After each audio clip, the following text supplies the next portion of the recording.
So we were talking on the phone the other day. We're friends. We've been friends for a long time. Our families are friends. And you were talking to me. I was like, hey, do you have any hip hop, acts you've played with, or what's kind of the history of that? And you dropped Tupac in there, which is insane. I would love to hear more about that experience.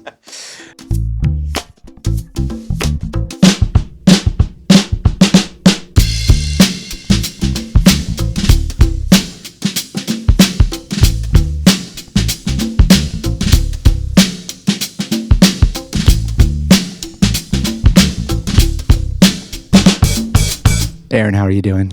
Great, man. Good to see you. Stoked to be here. I'm glad to be at Platinum Studios recording this, promoting this new sample pack we're doing. Yes, me too. Thank you, Sean. So we have a new sample pack called the Marmalade Sessions, where it's going to be 4 sample packs. The first one releasing is the lime sample pack, the lime flavored. Yeah. So it's an early 90s hip hop pack. Why did you want to do early 90s? What was the influence? It's just, as a drummer, early influences, things that just really resonated with me and have just really stuck. It just kind of a no-brainer. When you asked, you're like, hey, man, I think we should do this. I think there's a market, for what you do and bringing tools to people. And you're like, what would be the first genre just out the gate? And it was so easy to pinpoint and just be like 90s hip hop. There's no, it was easy. Didn't have to overthink it. It was just straight from the gut. I love it. So what records or songs were the influence for these? Huge kind of seminal records for me were Low End Theory, Tribe Called Quest, early De La, early Jungle Brothers. Man,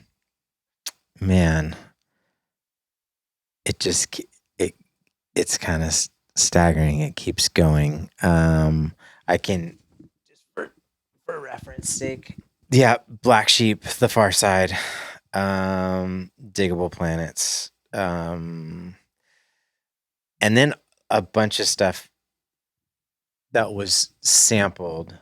I feel like in the early 90s hip hop, so much was sampled from 60s and 70s, like soul jazz and funk records that were, just resonated with me when I was starting to play drums. So Clyde Stubblefield and Jabo Starks from James Brown records, and Andy Newmark from Sly and the Family Stone, early records that just freaked me out. I would hear them sampled and then completely flipped.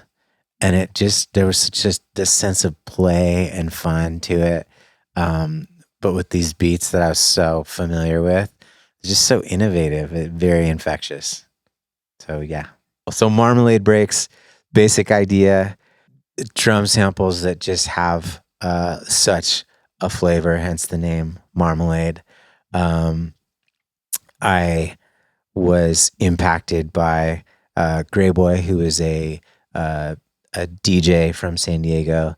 That was the first one that kind of turned me on to what a breakbeat was.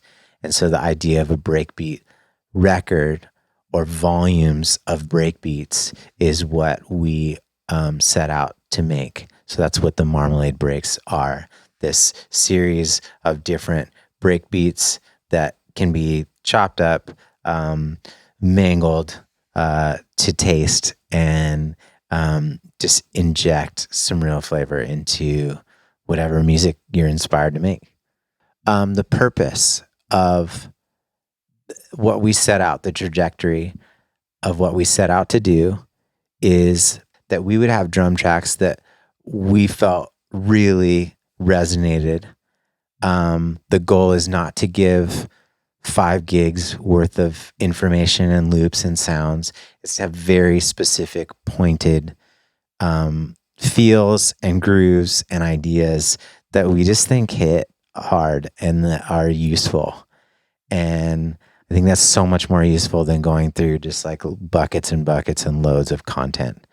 And so these are very curated, and they're meant to all work together. The beats to work with alternate fills, to work with alternate percussion grooves and feels, and different tempos. Of course, there's one shots in there for people that just want the specific sound that then they can write their own beats to.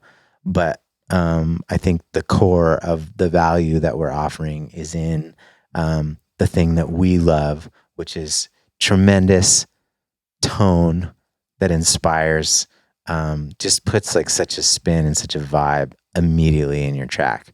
And that's what I'm super excited about. Yeah, I mean, playing with these tracks, just dropping them into anything that I've been kind of working on. I've been working on different projects and kind of just using them as playing with them to make sure they work. And it's just like instant vibe, instant like just sauce that's just sprinkled. And that's kind of why we call it marmalade. It's just that Yes. it just brings that sweet, amazing deliciousness to a song that that you're playing brings. It's phenomenal. It's super fun to play with. It's super fun. It's been a pleasure to work with you on this project, and we're excited to bring a lot more out. Same. So we were talking on the phone the other day. We're friends. We've been friends for a long time. Our families are friends. And you were talking to me. I was like, hey, do you have any hip hop, acts you've played with, or what, what's kind of the history of that? And you dropped Tupac in there, which is insane. I would love to hear more about that experience. It's funny growing up in San Diego. Board sports were a big thing. And there was a trade show that happened every year, and I had a friend that promoted for these parties, and Tupac was a big deal in the 90s, and budgets for trade shows got bigger and bigger, and he was asked to come and play. And I was doing a sound check for a band that I was playing with that he was headlining for, and he had some of his he had a huge entourage come in, and he had a buddy of his come and just ask if I would be into playing drums to some of his music. And it was just me and a DJ and him, and just a massive audience, and it was a sublime experience. He'd just gotten out of jail. He was in jail for like at the time, I don't recall why he was there, but he had just gotten out, had a pretty brooding entourage, and it was a bit I was a bit inhibited. Such a sweet guy, super cool. And as far as like the musical experience, it was in my wheelhouse, so it wasn't crazy. But yeah, just one of those things like, whoa, that just happened. That's wild. Yeah. So another phone call we had, you called me up and you were tracking at Metropolis Studio with Nikka, and you were explaining the process that was happening there. Yes. And I would love for you to explain that to me more. Sure. Very unique experience. Asked to fly to London to do a live record with strings, full ensemble. There were 16 of us at Metropolis Studios, which some folks may know. Everybody knows Abbey Road Studios, where the Beatles and untold others recorded. Mm-hmm. Metropolis was a kind of the alternate if you weren't recording at Abbey Road. Yes, Abbey Road Studios. If you weren't recording at Abbey Road, you would record at Metropolis. Similarly, if you were in LA and you were like, Capitol's, that room's not open, Capital A is not open, or Capital B is not open, I'm going to record at Sunset or American Recorders, or it was just the other alternate studio in London. And to get to the point, 16 people tracking in the control room, ridiculous mixed room, all on the same level. While we track, things get mixed on the second level, and then while things get mixed, they go to the third level to the record lathe. There's a Neumann lathe there that they literally drop the needle on the acetate, and what we were recording live just goes through those channels from the first floor to the second floor, mixed, mastered, and then put directly onto acetate. So this instantaneous thing is happening. And when you're used to this generation of recording into Pro Tools, recording into a computer, digital zeros and ones, and you see this process, and they walk you through. This is So wild. this is what's about to happen. The pressure just on your physical person just like gets heavier and heavier, and you're like, man, not only are we just working with millions of dollars of equipment, but there's so much intention and time in this, and it has to be, I don't want to say perfect, because music at its best, I never believe is perfect, but all of the emotion, all of the things need to be firing. And that's what you're going to hear on this acetate, on this vinyl. So that was a wild, wild experience. And what was the name of the record? I will tell you. That was Nikka Costa's record, who was the daughter of Don Costa, who was a very famous arranger who arranged for all Frank Sinatra's most famous music. It was called Underneath and In Between. In 2017, we recorded that.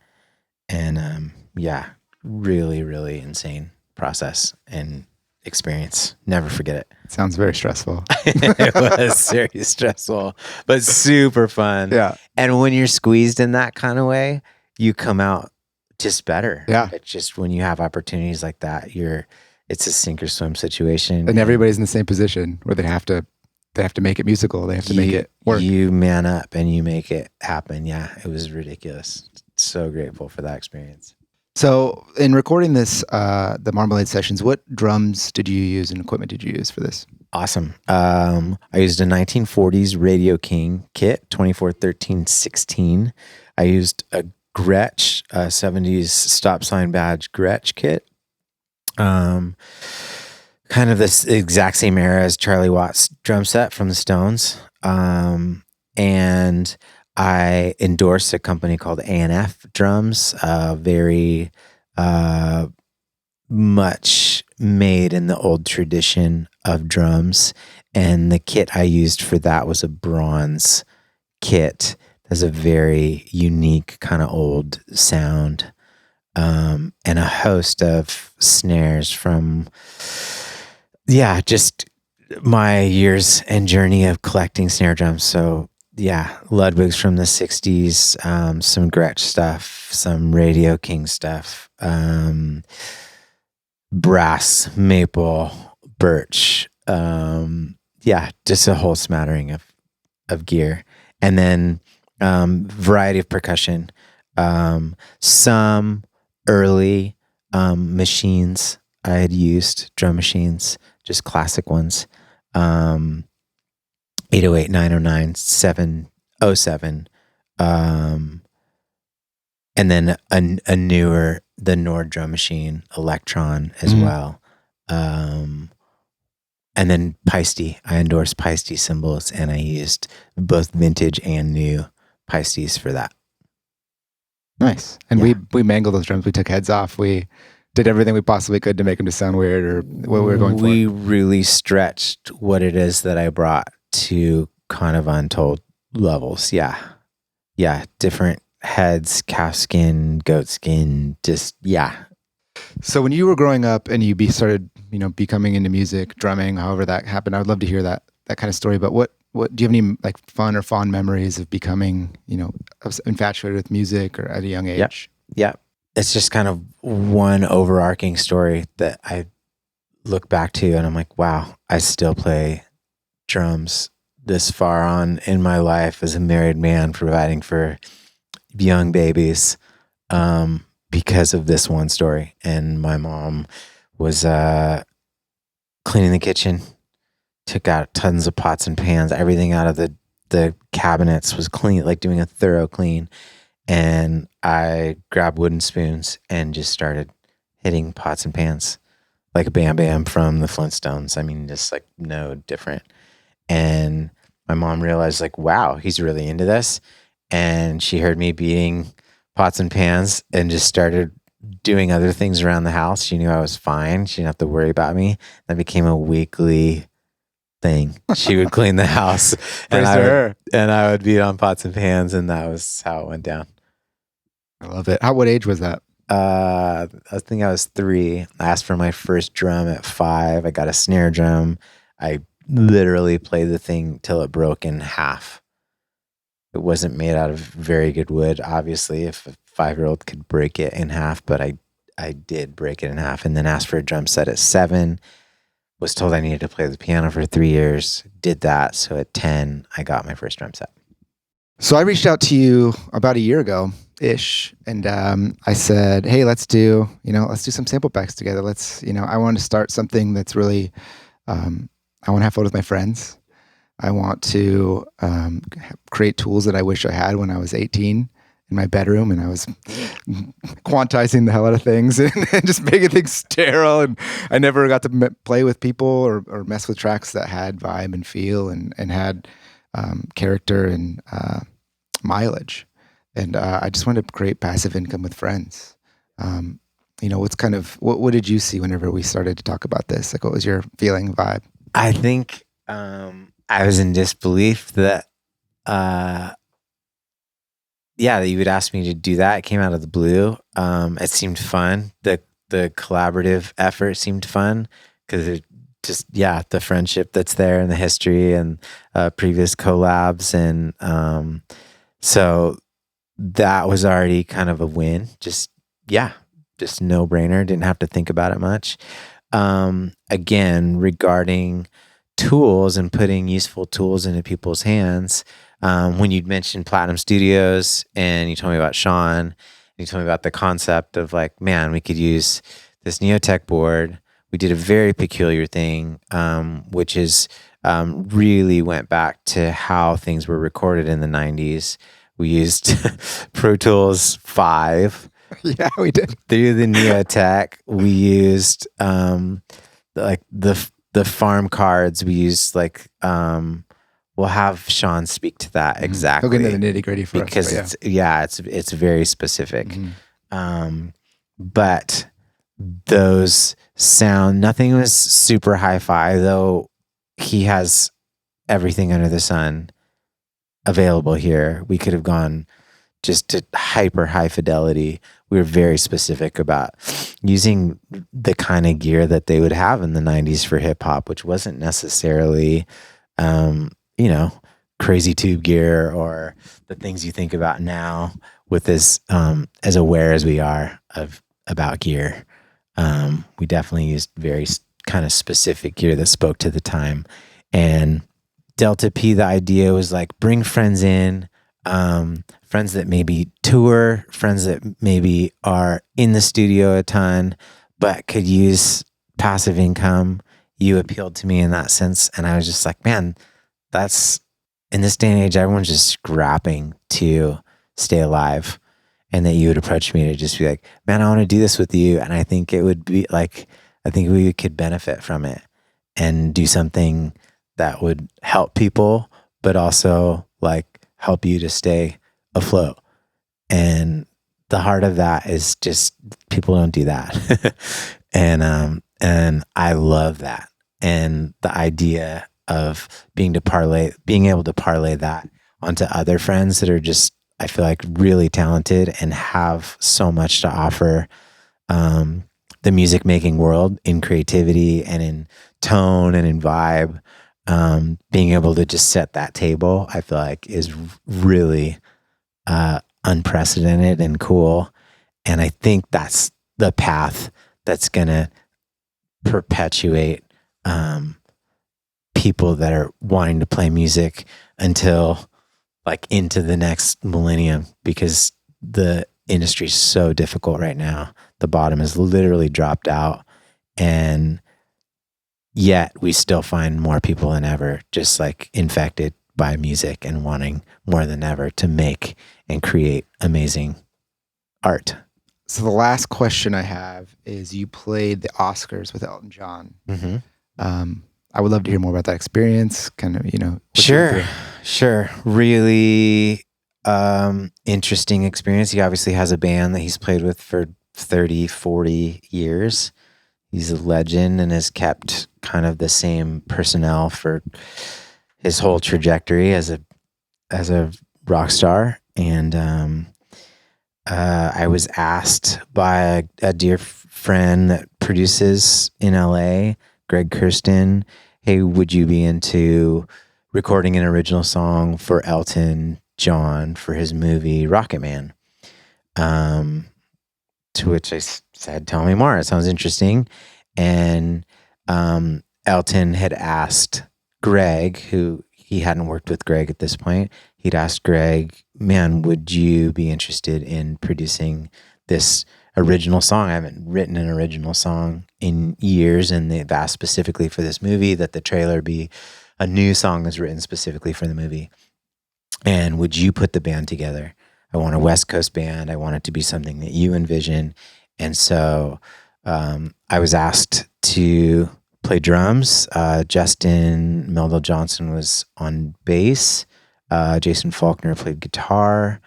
It was just a really sublime band. And so we recorded this song. I didn't think anything of it. You record songs all the time, and the experience was super fun. Elton was amazing.